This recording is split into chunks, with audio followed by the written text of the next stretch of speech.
வரலட்சுமி விரதம். வரலட்சுமி விரதத்தை ஒவ்வொரு ஆண்டும் தவறாது அனுஷ்டித்து வந்தால் திருமணமாகாதவர்களுக்கு விரைவில் திருமணமும், திருமணமான பெண்களுக்கு மாங்கல்ய பலமும் கிடைக்கும் என்பது ஐதீகம்.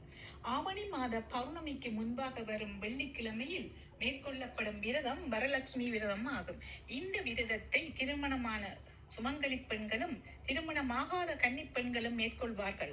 திருப்பாற்கடலை தேவர்களும் அசுரர்களும் அமிர்தத்துக்காக கடைந்த போது பல பொருட்கள் கடலுக்குள் இருந்து வெளிப்பட்டன.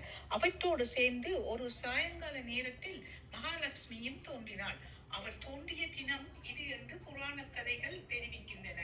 சாருமதி என்ற பெண்ணின் கனவில் தோன்றிய மகாலட்சுமி வரலட்சுமி விரதம் பற்றியும் அதனை கடைபிடிப்பது பற்றியும் அவ்வாறு கடைபிடிப்பதால் கிடைக்கும் பலன்கள் பற்றியும் எடுத்துரைத்தார்.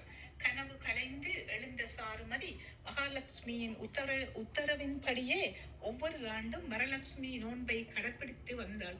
மேலும் வரலட்சுமி விரதத்தின் சிறப்பு பற்றி பலருக்கும் எடுத்துரைத்து அவர்களையும் வரலட்சுமி நோன்பு இருக்கும்படி செய்ததாகவும் கூறப்படுகிறது.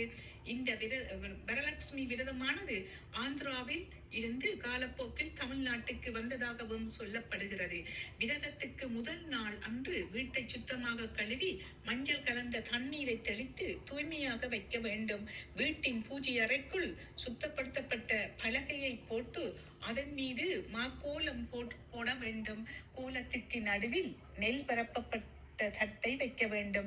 அந்த தட்டின் மீது நிறை குடத்தை வைத்து குடத்திற்கு பட்டு பாவாடை கட்டி நகைகள் போட்டு அலங்காரம் செய்ய வேண்டும்.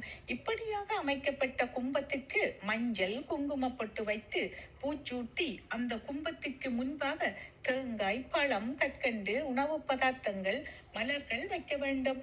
இவற்றுடன் மகாலட்சுமியின் படத்தை வைப்பது மிகவும் சிறப்பானதாகும். அதைத் தொடர்ந்து நோன்பு கயிற்றை கும்பத்தோடு வைத்து என் வீட்டுக்கு வந்திருக்கும் வரலட்சுமி தாயே, எப்போதும் திருமண வாழ்வு சிறப்புற்றிருக்க வரம் கொடு அன்னியே என்று கூறி வேண்டியபடி நெய் விளக்கு தீபத்தை ஏற்ற வேண்டும். மேலும் வரலட்சுமி ஸ்தோத்திரங்களை கூறியபடி தூப தீப ஆராதனைகளை செய்து வரலட்சுமி தாயை வழிபாடு செய்ய வேண்டும். பூஜைகள் நிறைவடைந்தவுடன் நோன்பு கயிற்றை எடுத்து கன்னி பெண்களின் கைகளில் சுமங்கலி பெண்கள் கட்டிவிட வேண்டும். சுமங்கலி பெண்களின் கழுத்தில் சுமங்கலி பெண்களே நோன்பு கயிற்றை கட்ட வேண்டும். தொடர்ந்து வரலட்சுமி நோன்பு பூஜையில் கலந்து கொண்ட பெண்களுக்கு மங்கள பொருட்களான மலச்சரம், மஞ்சள், குங்குமம் போன்றவற்றை கொடுத்து அனைவரும் ஒன்றாக அமர்ந்து உணவருந்த வேண்டும். வரலட்சுமி நோன்பை நடத்தும் போது அக்கம் பக்கத்தில்